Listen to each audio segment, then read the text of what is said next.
Maningi kanjani-ke uyanibingelela mkhulu wasemakhosini indaba enhlixuba ngofakazi. No, ngithi nje nami ake sibambe sisike elijikayo ehlokweni. Khona okwangicela wathi ake sibe abantu abakhuluma,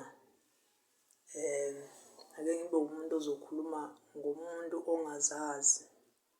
Uma kukhulunywa ngokungazazi, kukhulunywa ngendaba ejulile kakhulu. Wena oqalayo nokuqala ukufika kule video nokubona ividiyo kamkhulu wasemakhosini, please do make sure that you are subscribe, like and share the video ukuze nami ngithole umfutho nje ngane zakwethu ukuthi hhayi abantu bayayizwa le nto engiyisho, ungagcina ukubona ama-viewers kodwa ama-likes thole ukuthi aphansi. Osuke ukuthandayo kodwa nawe akusuke phakathi ekujuleni kwenhliziyo yakho. Inamba kusaseka kamkhulu wasemakhosini 0728871995. Ngibingelela nonke amagumbi namhlaba empumalanga ntshonalanga ningizimu kakhulukazi ko-Zimbabwe. Umhlaba uyalingana abantu balapha eGoli, Pitoli, suka ngakithi kwaNongoma kuzofika nje yonke iNingizimu Afrika kuleli zwe lingapha. Zingane zakwethu, ngithi ake sibambe la umuntu osuke engazazi, kuyashiyana. Kukhona abangazazi spiritually, ngisazoyi-briefer down nje ukuthi kahle kahle ifuna ukuyaphi. Kukhona abazaziyo spiritually kodwa bengaqondi kahle. Kukhona abangazazi benesiphiwo sikamoya kodwa bengalwazi usiko or usikompilo nje lwakhe ukuthi kahle kahle izinto uma zenziwe ngesiZulu zikanjani, ukuze sizoyiqonda. Khona ezinye izinto umakhosi esingadingi ukuthi ude lokhu uyisefa, uyabona, uyisefa kodwa idinga ukuthi nje wazi isiZulu. Umuntu umtshele no, into yakho izulu ngokuthi wenze ukuthi nokuthi nokuthi ngale ndlela, bese uyayilalela uma kukhona inkinga ekhona ekhaya, bese uyakwazi ukuthi i-resolve ukuthi hhayi makhosi le nto ingenzeka kanje kanje kulo muntu. Ukungazazi ilokhu okwenza ukuthi abantu abaningi bagcine sebeyibona behamba beyothwala, Nkosi yami, ngoba umuntu akazazi. Omunye-ke sike singese sibaxekeke labo ngoba phela iy'nkinga ney'nkinga zabantu y'suke zingafani.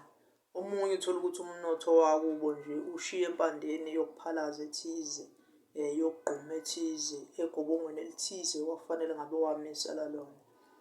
Konke kuseyiphathi yokungazazi leyo ngoba iy'mpande zakho usuke ungazazi. So ngizoyi-briefer one by one ukuze kufanele uzazi-ke kufanele wenze njani. Yazi usikompilo lwakini lwesizwe, wazi amahubo, wazi zonke lezo zinto.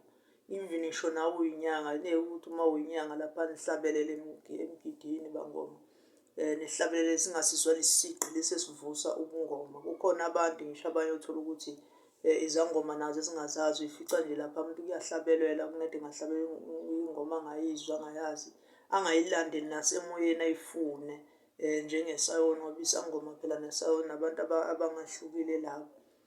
Uma kuyisangoma impela lesi esiklini, angikhulumi ngamanoku nje abantu basuke bebhekele nale. So kuyinto eyodwa, uyamlalela umuntu bese ukhuphuka naye ukuze nizobhonda kahle ngokomoya, athathe akubeke nakuholela kule ngoma suke ungayizwa kahle. Uma ngabe ibhimbile kuba khona indlela okubuyisa ngayo.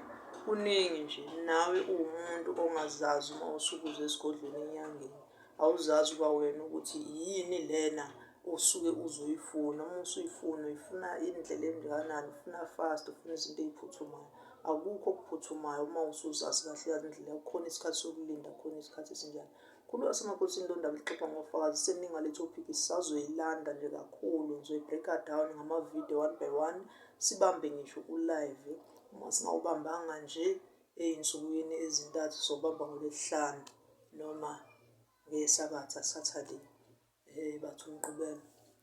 Noma nini nje la kuzobe kuvuma khona, nami kwabakithi abalele. No, ngane zakwethu, ngithi ngi-break-e down nje siyibeke kanjalo kodwa nazi ukuthi kusazokwenziwa, sisazoyibamba kahle. Ngithi ukujula nje nawo kakhulu.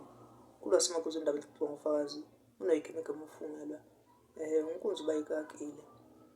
Kuhle kube mhlophe. Nawe ofike uhlola umuntu bese umbukela phansi ngoba nakhu engayibekanga zonke izinto kodwa umnyomba suke ukhishiwe osuke usafuna ukuthi ude ukuthela zonke iy'ndaba. Awuzazi kwawena. Into ebalulekile nawe ukuba clean. Uma ungekho clean usuke ungeke uzukwazi ukudonsa noku-connect-a nalesi sangoma noma naleyo nyanga esuke ukwelapha. Even ngisho nawo wonke umuntu kubalulekile uzazi. Uma ufuna ukubuyela kuleyo connection, tholana nabantu abasuke befana nomkhulu wasemakhosini, utholane nabantu abasuke bejulile. Ikuncede nje kahle, ungajahi. Kungathi izinto uma ziba lukhuni bese uyabaleka. Kungathi izinto uma ziba lukhuni kulo muntu osuke uhamba kuye enyangeni bese uyabaleka. Ebengaka-suggest uma ebona naye esuke enzela yena uyasuka afune omunye usizo komunye umuntu ukuze senzela wena kahle kahle, yabo.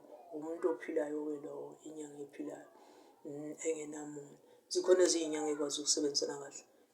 Isazojula kakhulu nje le ndima. Maningi ama-chapters afuna ukulandela uma uzolalela kahle le nkulumo yami. Kulasingako izindaba ezixoxwa ngofakazi. Peace and love. Ngicela nje ni-subscribe le video ngizobona ukuthi kube nama-viewers ayenqwaba nama-likes ayenqwaba ukuthi safuna soyi-break-a down kancane kancane. Bese-ke niyasho nani kuma-comments. Please do make sure that you comment. Ziyakhala namaphupho amavidiyo asazoba khona. Ngiyathokoza ndawo, amen. Makhosi.